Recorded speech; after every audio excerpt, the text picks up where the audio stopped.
আসসালামু আলাইকুম, সবাই কেমন আছেন? আলহামদুলিল্লাহ আমরা সবাই ভালো আছি। তো অনেক দিন মাঝখানে নেটওয়ার্কের জন্য আপনার সাথে ভিডিও শেয়ার করতে পারিনি। গ্রামে এত নেটওয়ার্কের সমস্যা, ফোনের নেটওয়ার্ক বন্ধ হয়ে যায়। তো আজকে রান্না করতেছে মাটির চুলে বিরিয়ানি, মুরগির মাংস দিয়ে বিরিয়ানি রান্না করা হবে। সবার জন্য চাল ধুয়ে রাখা হয়েছে।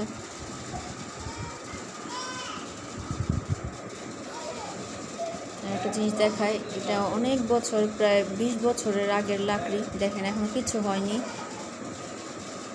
এখনো খুব ভালো আছে এগুলো। এমনকি আমার দাদা শ্বশুরের হাতের লাকড়ি এখানে আছে। যদি বিশ্বাস না করেন, মানে আমি নিজে অবাক হয়ে গেছি যখন আমি প্রথম গিয়েছিলাম এখানে।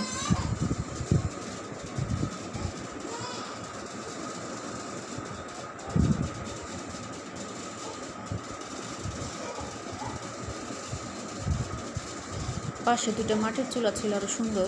ওগুলো ভেঙে গেছে। আমাদের যাওয়া হয় প্রায় 1-2 বছর পর পর। ওই যে মাংস কষানো হয়ে গেছে, এখন শুধু পোলাওটা বাগার দিয়ে ওটার মধ্যে মুরগি মাংস দিয়ে দিবে।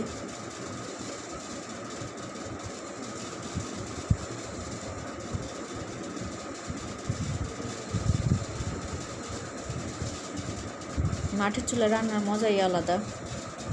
যেরকমভাবে রান্না করা হোক, যাই রান্না করা হোক না কেন, খুব মজা লাগে। তো বিরিয়ানি রান্না করা হচ্ছে এবং মেয়েদেরটাও আলাদা করে রান্না করা হচ্ছে। আর এখানে আমাদের দরজাটা নতুন করে লাগানো হচ্ছে। যে বললাম আপনাদেরকে, অনেক বছর পর পর যাওয়া হয়, তো দরজাটা নতুন করে লাগানো হচ্ছে। কালকে অর্ডার করতে আগে অর্ডার দিয়ে আসছিল আগের দিন, পরে এটা এসে লাগিয়ে দিয়েছে।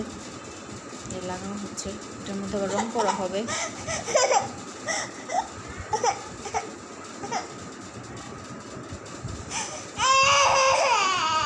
চাল দিয়ে দেওয়া হচ্ছে, চাল দিয়ে দেওয়া হচ্ছে।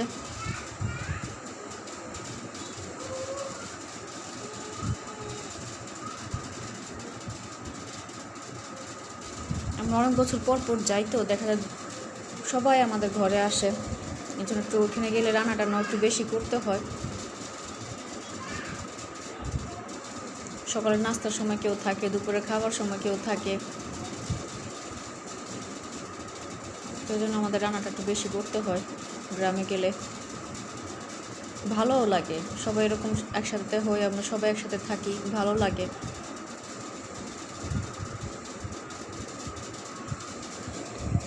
রাত্রেও সবাই একসাথে, অনেকে যারা আছে, ননাস আছে, ভাসুর, দেব, সবাই আসে, ভালো লাগে। একসাথে গল্প করি আমরা বসে বসে।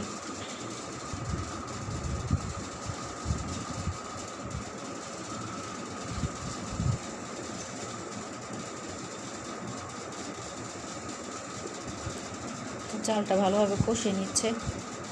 আর মাটির চুলা দেখা যায় অনেক আগুন বেশি জ্বলে, তো গ্যাসের চুলার মতো তো কমানো বাড়ানোর এটার অপশান নেই। এজন্য দেখা যায় নিচে লেগে যায়।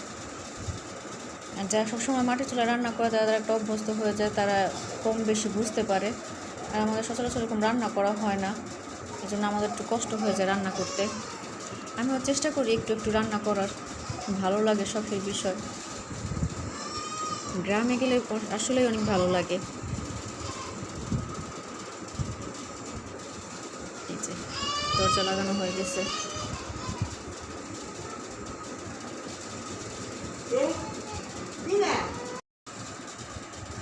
তো এটা আমাদের ওয়াশরুম, এটা পাকের ঘর তো দেখানোই হলো। তো এটা আমাদের বাড়ির ভিতরের দিকে, আর বাহিরের দিকে আপনাদের সাথে শেয়ার করছি কীরকম। বাহিরের দিকে, বাহিরের সাইডে একটা বারান্দার মতো আছে আর একটা দরজা। বাহির সাইড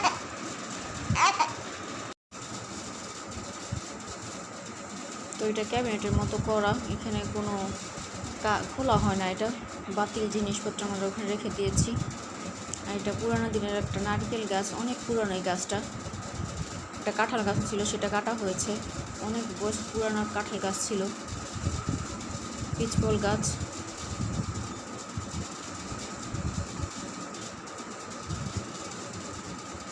এখানে একটা আম গাছ ছিল অনেক বড়, অনেক মোটা, সেটা কেটে ফেলা হয়েছে। একটা তেঁতুল গাছ ছিল পুরানা, সেটাও কাটা হয়েছে। তো ঘরের ভিতরে আপনাদের সাথে শেয়ার করতে পারলাম না, কারণ এখন কাজ করতেছে, ঘরের যে অবস্থা, বর্ষার সময় এগুলো সব ভরে যায়, এইসব জায়গায় সব পানি থাকে বর্ষার সময়।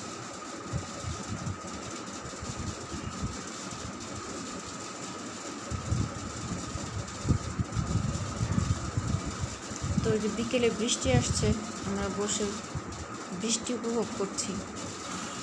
2 মেয়ে মা মিলে দেখুন বৃষ্টি হচ্ছে।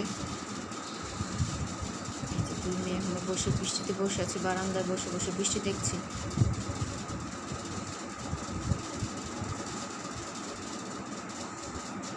গ্রাম দেশে থাকতে আসলে অনেক ভালো লাগে। যারা গ্রামে যান তারাই বুঝবেন গ্রামেরই মজা কীরকম।